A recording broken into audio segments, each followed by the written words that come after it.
So we learned about non-invasive prenatal screening, and that is for Down syndrome, Edwards syndrome, and Pataus syndrome, which are trisomy screenings for T21, T18, and T13. Yeah, this might mean nonsense to some of you, sorry, but yes, because basically, in my experience, I've just heard the midwife say, "Oh yeah, we do screening tests for these syndromes, and some of them are not compatible with life." But today we learned that they are compatible with life. Like the baby would, if the baby survives, the baby would actually have learning difficulties and physical difficulties and stuff, but the baby can still live. Many of them live until teenagers, and with Down syndrome, I think the incidence of life is much greater. Yeah, but Edwards and Pataus, it's like they're very, very complex conditions. So like they're still compatible with life, but it's rare for them to get to their teens.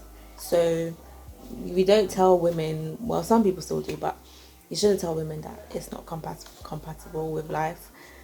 But you have to let them know that it's very like complex condition. Like they're gonna have lots of complex like difficulties, like physically and mentally and stuff like that. So one thing that was mentioned to us, the example she gave, went to the organs outside of the body. I said, wow, did you hear that bit? one? She said for Downs and Edwards, Pataus and Edwards syndrome, some of them may have their organs growing outside of their body. Oh wow. Some may have cleft lip and palate. And some can be born undiagnosed, so there's no physical thing that you can see, but maybe it can come about later. Maybe it's just a learning thing, so you never know. And so Downs is a spectrum, so you can have like people who are fine, like they don't have a lot of learning difficulties, and then you have those on the other side of the spectrum that's like so and how it works is basically they take blood from mum and they take blood from the back of the baby's neck, which is the nuchal. When do they do this though? Let me test you. How many weeks? Yeah. So for the combined one, that you can do between 13 and 14 weeks. That is combined is usually 10 to 14 the first scan. Yeah. So your dating scan. between 10 to 14 weeks, and for the quadruple one. And that's basically they're looking at hormones. She said the PAPP-A hormone and beta something hormone, and then the other one is the quadruple scan. That's if you miss that window for getting the screening done. That one is from up to 21 weeks nationally, and that one is looking at 4 hormones. Yeah.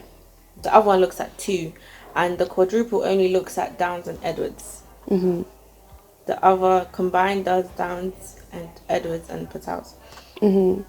Quadruple only does Downs and Edwards.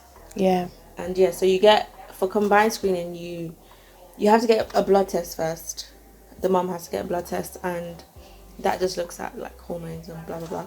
And then you go for a scan, which is your very first scan of the baby, and they look at the fluid measurement in the baby's neck at the back there, somewhere like that. It's called a nuchal scan, but the whole thing is called like a combined or a dating scan, and you don't have to have it. Just letting you guys know, you can just have a scan.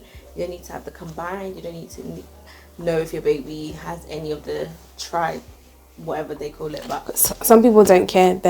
If the baby has any of it, they're like, well, it's my baby, so kind of thing. Some people do want to know, and some people might terminate and anything like that. But it's up to the individuals. And that one is looking at 4 hormones. Yeah. The other one looks at 2, and the quadruple only looks at Downs and Edwards. The other combined does Downs and Edwards and Pataus. Quadruple only does Downs and Edwards. Yeah. And so you get, for combined screening, you have to get a blood test first. The mum has to get a blood test, and that just looks at like hormones and blah blah blah. And then you go for a scan, which is your very first scan of the baby, and they look at the fluid measurement in the baby's neck at the back there, somewhere like that. It's called a nuchal scan, but the whole thing is called like a combined or a dating scan. And you don't have to have it. Just letting you guys know. You can just have a scan. You don't need to have the combined. You don't need to know if your baby has any of the whatever they call it. But some people don't care. If the baby has any of it, they're like, well, it's my baby, so yeah, kind of thing. Some people do want to know, and some people might terminate and anything like that. But it's up to the individuals. So basically, how it works, how it happens, is that the chromosomes, basically, a normal person or fetus, whatever, gets 46 chromosomes, 23 from mum, 23 from dad. Correct. But with these syndromes that we're speaking to you about, they have one less. So with Downs, which is known as T21, no, not one less, one extra. One extra, yeah. So with Downs, which is T21, they've got extra chromosome on their extra. Yeah, it will be an extra third one on the 21st. Yeah. Have you started it? Yeah. Oh. I don't keep saying have you started it. You're right though. An extra third chromosome on the 23rd pair. 21st pair for Downs, and then for the rest is the same thing. For me, the most interesting thing I learned was about. You didn't even say what NIPT is. I'm tired. You say it. Okay, tell them. My bro. No, it's because you mentioned it before. So you explain it. It's your YouTube channel. Non-invasive prenatal screening. I said it. But I just didn't tell them in detail. So for the test, blood is taken from mum, and this is able to say an NIPT test. And then why do people have an NIPT test? If they've had a high chance of Downs, Edwards or Pataus syndrome, which is 1 in a 150 or higher than that, then they get offered that option. So for that test, they take blood from mum. Okay, so for that test, they take blood from mum, and they're probably thinking, why are you so close? So it's okay. They understand. Yeah. They take blood from mum, and the blood has cell-free DNA inside it, basically because the DNA from the fetus is able to go into the mum's bloodstream through the placenta. Or is it DNA from placenta? Either way. DNA from placenta, because remember they said, okay, we'll talk about that later, but I think it's No, I know what you're saying. Yeah. They said that the DNA of the fetus and the DNA of the placenta can be different, so that can give you false positive or false negative. Yeah. But at the end of the day, they basically take blood from mum, and they see what the cell-free DNA is, because that will be from placenta, and they test that to see if there's any. It gives you a proper, more accurate result on whether the baby can have Downs, Edwards or Pataus syndrome. And the other option they have is the diagnostic test. So the diagnostic test, which Bridget knows more about, so I'll let her speak to you guys. Okay, first of all, why is it close to me? You're going to have to cut this part out. Okay, I'm not cutting it out. No, yes, speak. you will. Okay. CVS is basically when... sorry, look at me panicking. Okay, so CVS, what they do is and CVS it happened like in the earlier stages, I think, from like 12 weeks or something like that range. So what they do is like they go into the umbilical, no, the placenta. I'm so sorry, you're gonna have to cut this out because I don't want to. I'm not cutting it out. Wrong. Yeah. They go into the placenta because amniocentesis is when they go into the amniotic sac to get the amniotic fluid. But CVS, they go into the placenta to get, what do they get from the placenta? Cells.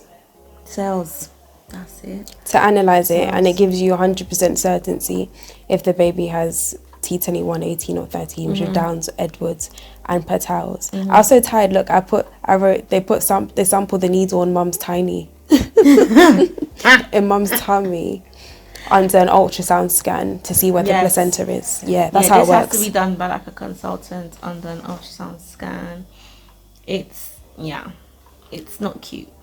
I mean, okay, wait, no, don't let me scare people, because I mean, it can be important if you want it, but yes. Okay, guys, we've gone way over our break time. We're gonna go. But my midwife was laughing at me. Oh, was that your midwife? Oh, the one before that was laughing. Yeah, that was her. It's only because like both of us don't really have much today that we're able to do this. We're not like not doing our job. Do you know what I mean? But yeah, man, we'll see you guys. Thank you for watching. I hope we didn't confuse you too much. We're also learning. We're students, okay? Don't worry, when we're actual midwives, we'll come back with another video and explain this without even stuttering. And if it doesn't make sense, number one, just check her out, and then number two, she What will happening? put. Do you think I'm a chief editor? I post what I record. She will put like information and like correct us if we're wrong, because we don't want to give you incorrect information, just in case any like mothers see this and then they'll be like, well, the student midwives don't. What I'm gonna do is I'm gonna I wrote notes anyway throughout the thing, so even though I was tired. But I'm gonna write them out in the description box. Yeah. Anyway.